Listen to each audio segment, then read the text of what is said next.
is Alex Skolnick. I'm here at the offices of Guitar World, and we're going to be looking at my new trio album, Veritas, and a track that was originally done by Metallica called Fade to Black. I'd always wanted to do a Metallica song that everybody could agree on was, a great Metallica song. And it was one that was influential to me. It came out when I was in high school from the Ride the Lightning album. And that was one of those tunes that made me realize, wow, there's a lot you can do with this. It's such a powerful tune. And the same emotion that I felt when I heard it, when I was in high school, I think a lot of people felt it. I think it definitely communicated something magical to people all over the world. And I never forgot that. And I thought, okay, if I can do an arrangement of this tune that sort of captures some of that energy, then it's worth doing. I don't want to do it just for the sake of doing it. Well, open strings are, one of these things that give the guitar its character. So I try to use open strings whenever I can. One of my favorite improvisational guitarists is Pat Metheny, who is so great at open strings. Like, I'm amazed at some of the combinations he finds. He experiments with open tunings, I know, sometimes. I haven't done a lot of that. I'm starting to do that. But on this record, it was all all standard tunings, except for a couple songs where I played in drop D. For Fade to Black, the original starts out with this riff, which has the open G string. And they actually have a couple different riffs that are kind of in the same position.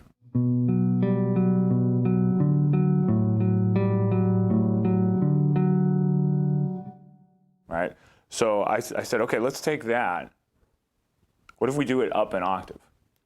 That's a little tricky because you have to finger it like this.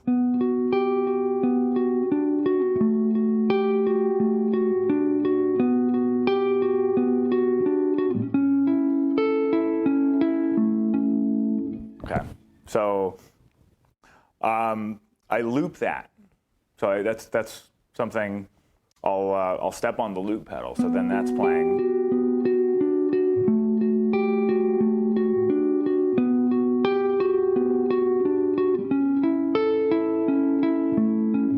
There's a couple different ways of playing this. So at the very end of this, I use the open E string.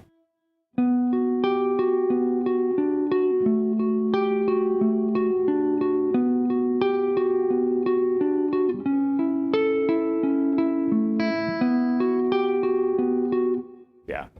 So I'll do that a couple different ways. It depends on how I'm feeling.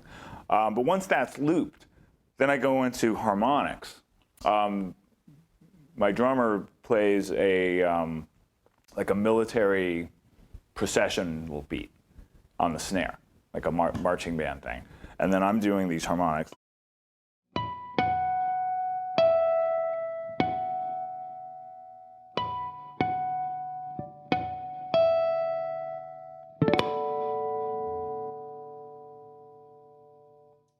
So it's close to that on the record. Again, live, I might stretch out with that a little bit.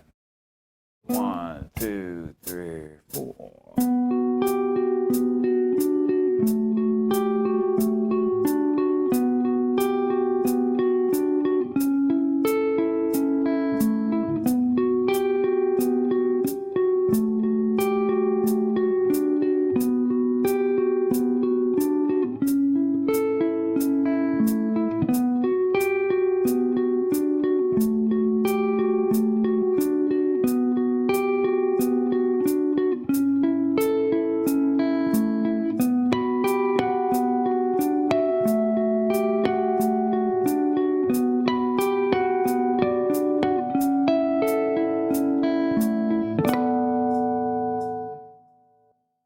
At the very end, I'm just going to skip to the very end of the tune because it goes back to that rhythm. But I alluded to the fact that there's a couple other Metallica riffs, right, that happen in that position. So we actually come out of the middle section by quoting one of the other songs.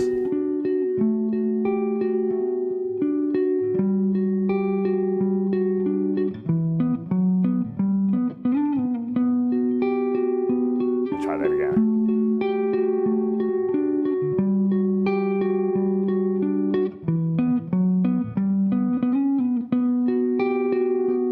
Right? So that's just a little nod to that other song that some of you may have heard. Okay, so once the loop is going for the opening rhythm, I play the original Kirk Hammett solo, but modified to fit this this timing. And Nathan, our bass player, plays it with me. So it's in unison with upright bass and hollow body guitar. So I play it here.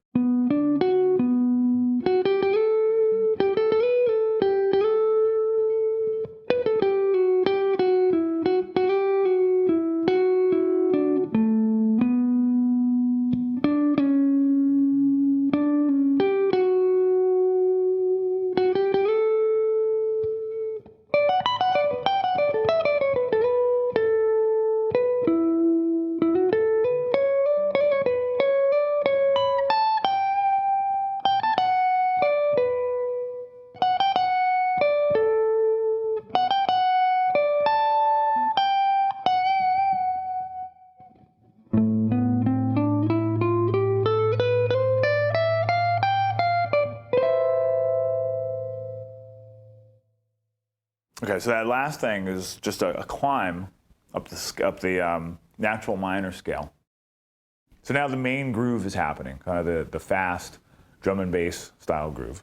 Now, very often with transitions, you come out of one part, it's the end of one section, but the beginning of another. So this A minor cluster here with the ninth, that becomes the first chord of the next section. All right, so I go from here into these chords, right? So what this is a C major chord. You'd probably see it listed as a 6-9 chord because it has the 6 and the 9. But played over a C root, sounds like that. And you'll hear that often in tunes like, Green Dolphin Street.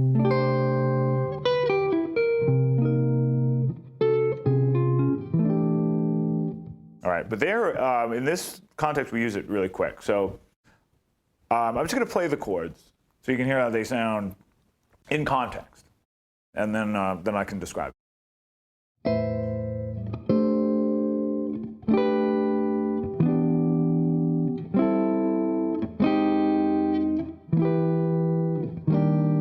One more time.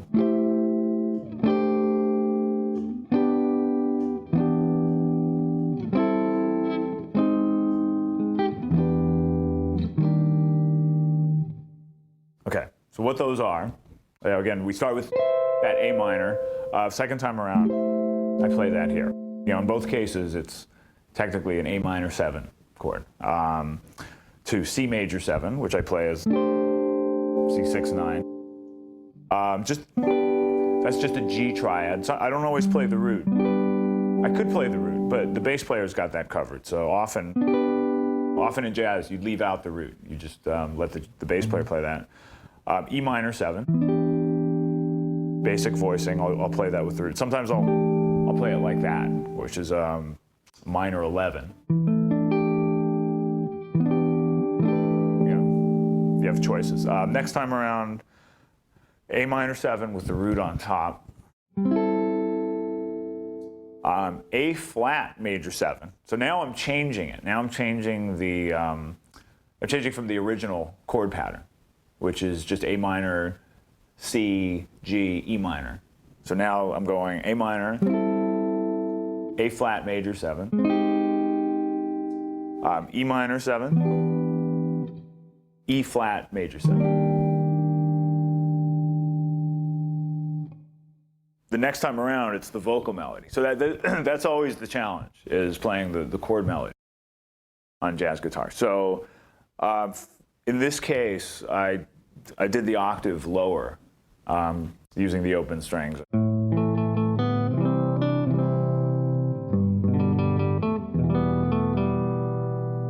Okay, so that follows the original A, C, G, E minor. But now is when it gets tricky. So now I'm going to throw in the substitute chords. Oops,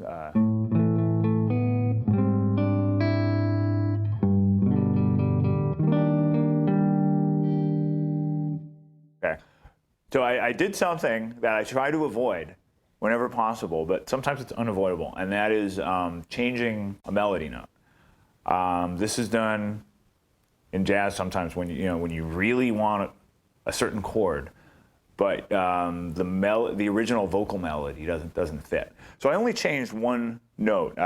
Normally it's the last three notes of that line is. Right, so I made it just so it would fit that, give it some color.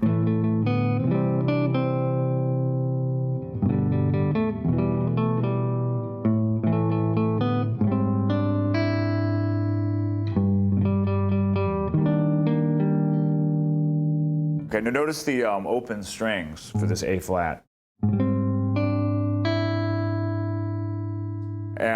It's convenient because that's the vocal melody. And with this A flat, right, this is an A flat major 7 chord. I hope I'm not losing people. I know this stuff used to really confuse me back in the day. If I analyze the notes of the melody, right, that's the third of the chord, the fourth of the chord, in this case called the sharp 11. And this note right here, that changes the quality a little bit. That makes it what's called a major 7 sharp 5 chord, which I could also play like that. Common jazz voice. You can also look at that as a C triad with A flat in the bass. Very cool sounding chord. So then the next time around, I play this up an octave. So 1, 2, 3, 4.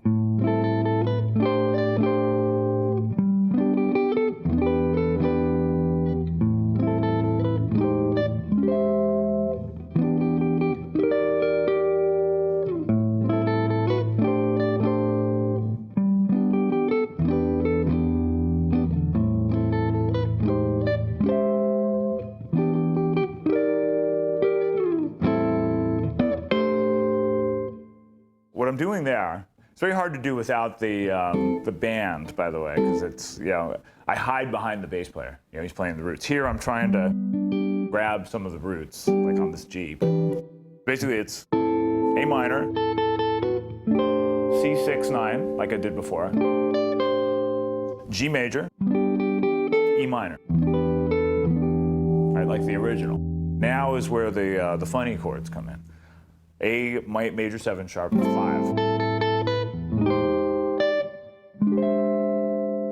So this is a cool voicing I've always wanted to use, and it seems to fit right there. E minor, right, to E flat major 7.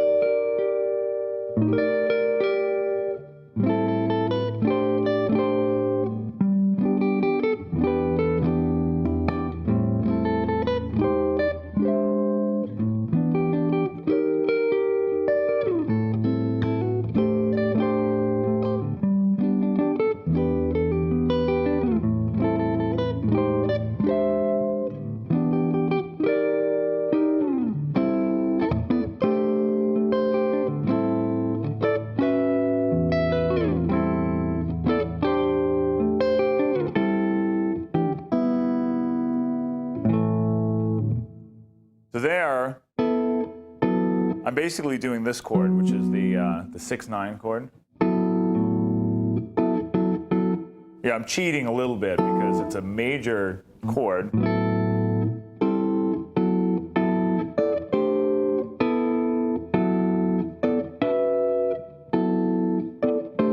but I'm just moving it around. So I'm taking little liberties between the major and minor tonalities. And it sounds fine, because when it's a trio, you can do that. You can get away with changing chords around, as long as somebody's not singing over it. So all this is just that 6/9 voicing. We're just moving it around.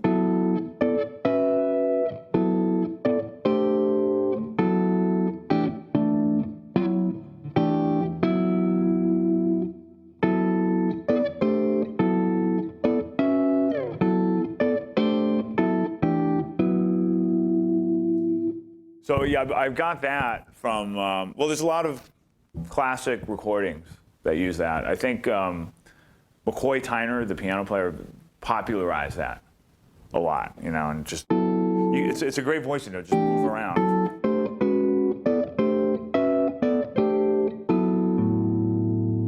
Sometimes I'll change a couple of the bottom notes.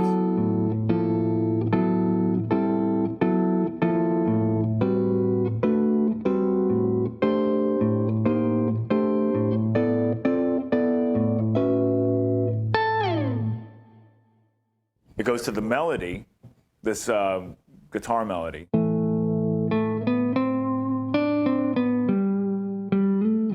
And I just play that as single note melody.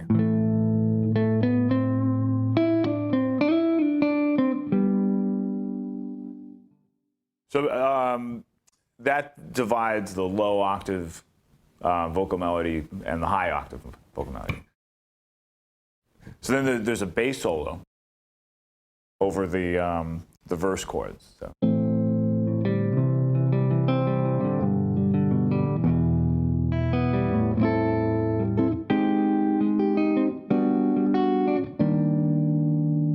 That's kind of cool because the second time around it presents the opportunity to do A minor, A flat, major 7, which is related to F. It's like an F minor 7 shape, even though there's no F in it. So the next chord is E minor 7. So you can just move this down. So it's got that's kind of cool pattern, and Nate plays a cool solo over that. And then I just try to do variations on those chords for the bass solo. The bass starts quoting the vocal melody to cue us out of the solo. And then we go into this part.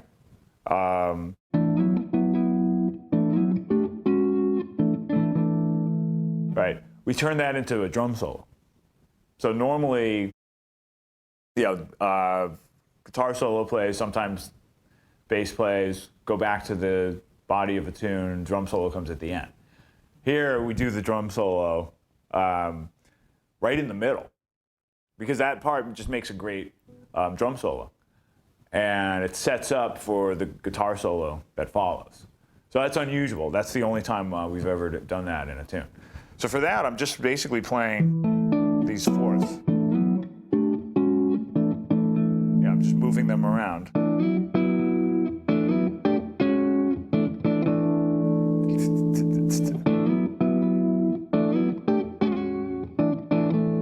Sometimes I'll add a note on top. All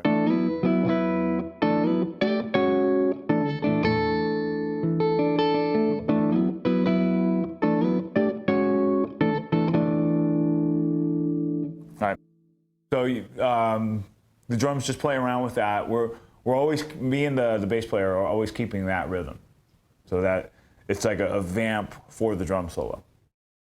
And then he cues out of the drum solos with those fills from the original. All right.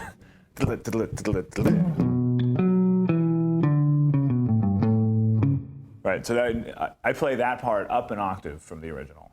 All right. So the chords are just B minor, A, G to A, just like the original. I just let the bass player play that, and I play this melody. I try to get as much ringing as possible, like overlap on the notes.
Anyway, I keep playing on that. Yeah, it's just all improvisational stuff. Eventually, we get to this lick, which kind of brings us out of the solo. Right, that's from the opening solo.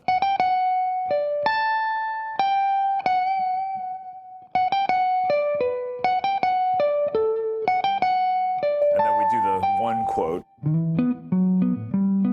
which brings us back into this.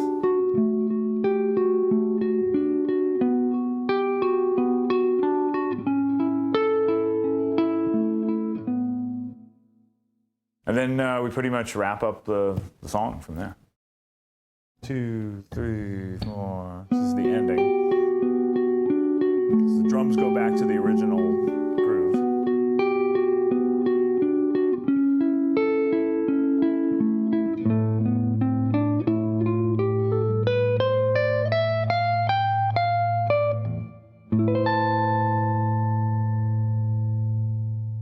Yeah, there should be a little more of a retard on that climb, but that's the idea. Okay, we're going to look at a little bit of the outro solo from Fade to Black, and this is some accompaniment that I recorded on guitar. Originally, it's just the bass playing, B minor to A to G, back to A. So this rhythm is just an interpretation of that on guitar, and it just sets up a little bit of what I do on the outro solo. 1, 2, 3, 4.